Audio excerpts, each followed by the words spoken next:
feel pretty good about myself, about my game right now. I've had a pretty similar summer to what I had last year, and I played very well last year.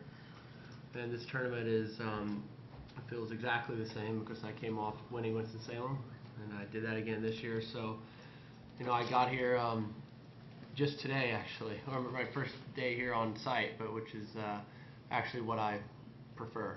I prefer not to be here that much. So, feeling good about myself. I feel fine, healthy, and everything, and I'm ready to go.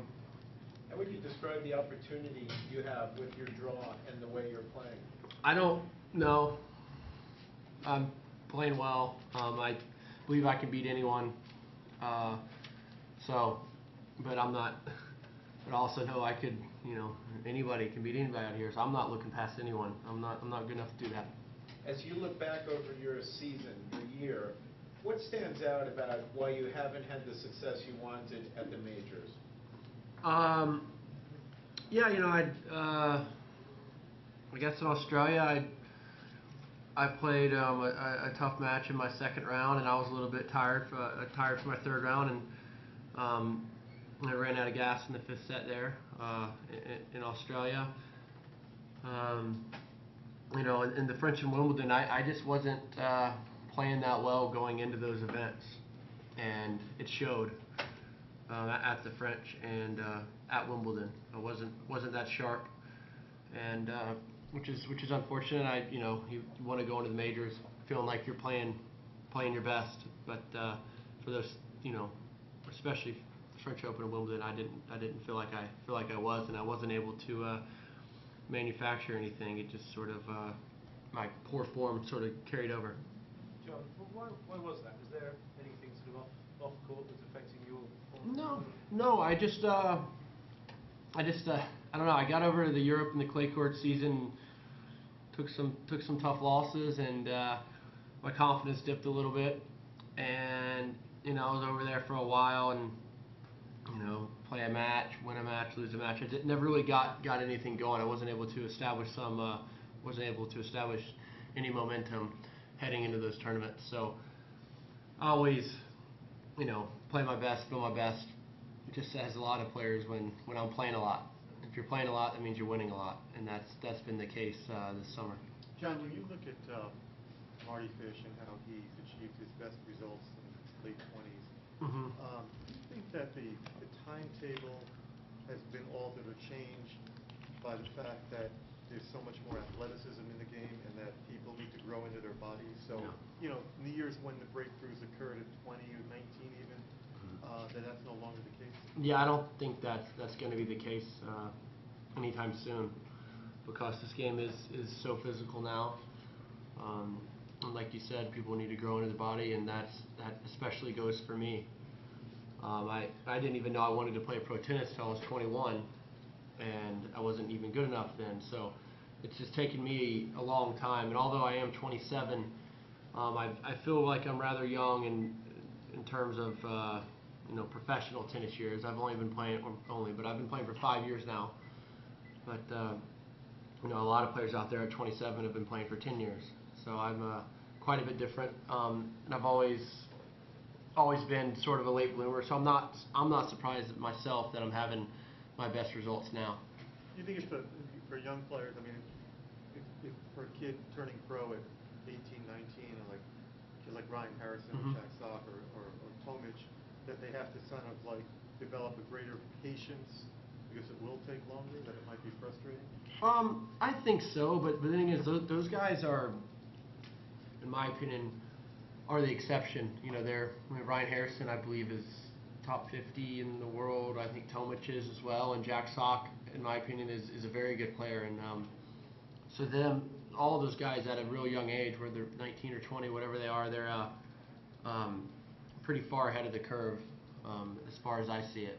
They're a step ahead of most every other 19 or 20-year-old. I know I wasn't nearly that good. So those guys, it might take them a little while to see their very, very best results, but they're certainly not doing so bad right now. John, you very obviously are one of the best tennis players in the world. but you talk about sort of putting match after match together. Could you talk about the art of sort of putting 7 big matches together on the biggest stage? And part of that, of course, is getting past the big 3 or big 4 that we now have in men's tennis. Yeah, I mean, I don't really know much about that art. Actually, I've never done it. The closest I've come was last year at this tournament, and I had a little bit of a taste of what it's like.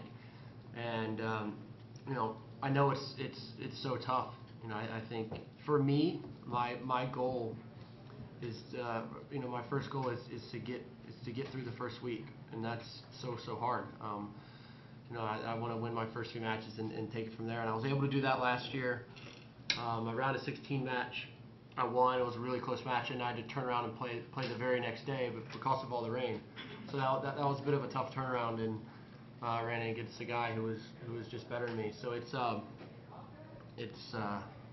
know, like I said, I don't know much about it, but I know it's very hard. I got to the quarterfinals last year, and I'd love to get back to that spot again this year and have another crack at it. And does the Davis Cup win and the Indian Wells result, does that help you, or is that just the past? No, I think it helps me. I think it has helped me already so far this year. So you know, I know that you know, I feel like my opponents know that, you know, I'm going to be a tough guy to beat. You know, just because how I can serve pretty much. So you know, those big wins, especially that win against Roger at Davis Cup and Novak and Indian Wells, those are 2 of my best wins ever. So it has helped me this year, and you know, if I do, you know, whether it be this tournament or you know, in a tournament in the future, if I, you know, come up against one of those top guys, you know, I like to think it'll help me again. Hey John, all sports have margins, and you know, you faced match points in the final, and Djokovic's forehand here last year on match point. Where do you think tennis margins fall sort of in the spectrum of sports? Can you talk about that at all? Yeah, it's so thin. Like you said, just a couple days ago, I was down a match point, and my opponent had a volley that he probably makes 9 times out of 10, and he didn't make it. So you know, I realized how lucky I was to, or how fortunate I was, I guess, to win that event. You know, and you know, I'm coming up here with, you know, riding a 5-match win streak instead of a 1-match losing streak. So it's the margins are so thin. I know that Djokovic, that forehand he hit against Roger last year, I mean, sort of went for broke, and he made it. So it's you know, I think it's especially at the top of the game with all the players. You know, I'll say that the top 4 players in the world, the margins, it is so thin, and a lot of things do have to go your way if you want to do well at an event such as this.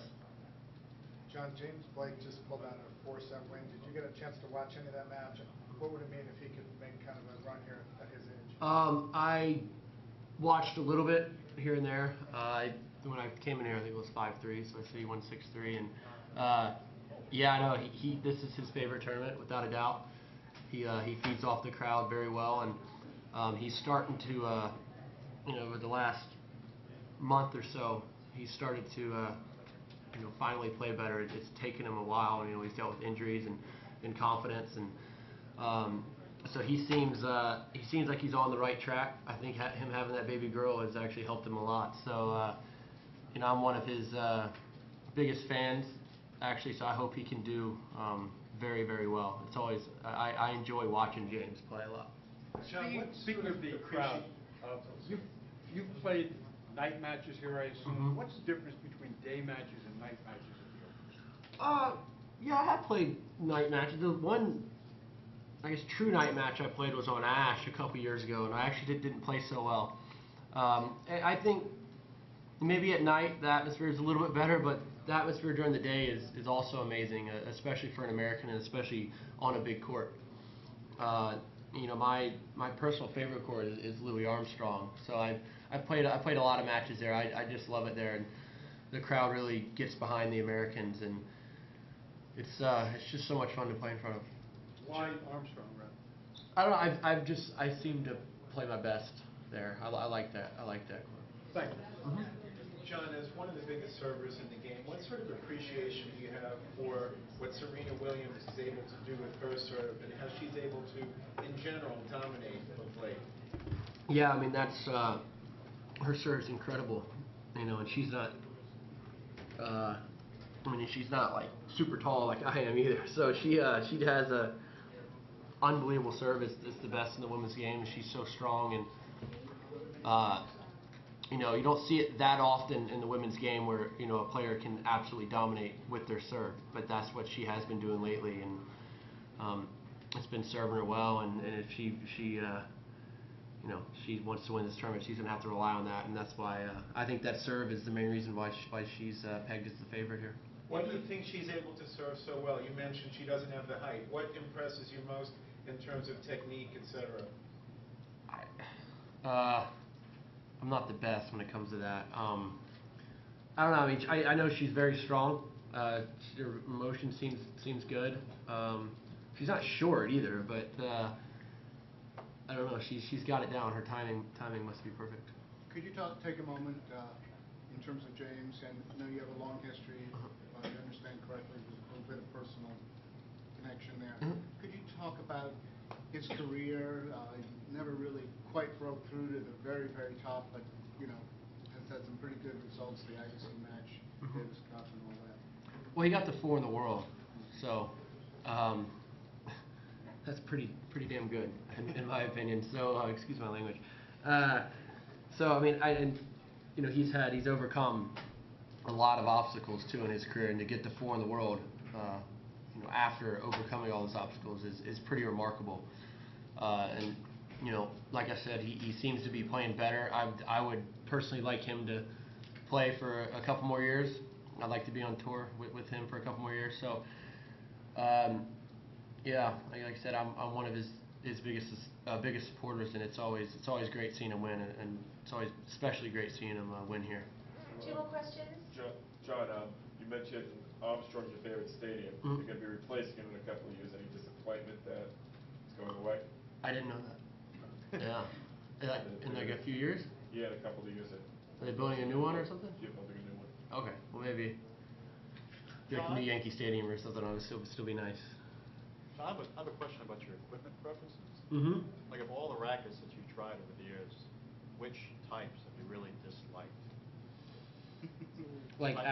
Well, I haven't tried that many. I've played with the Prince for a long time, like long time. So I haven't really messed. I don't like messing with that much stuff. I don't want it to get in my head. John, just one more thing about Roger Federer. You mentioned how hard it is to put together matches back to back.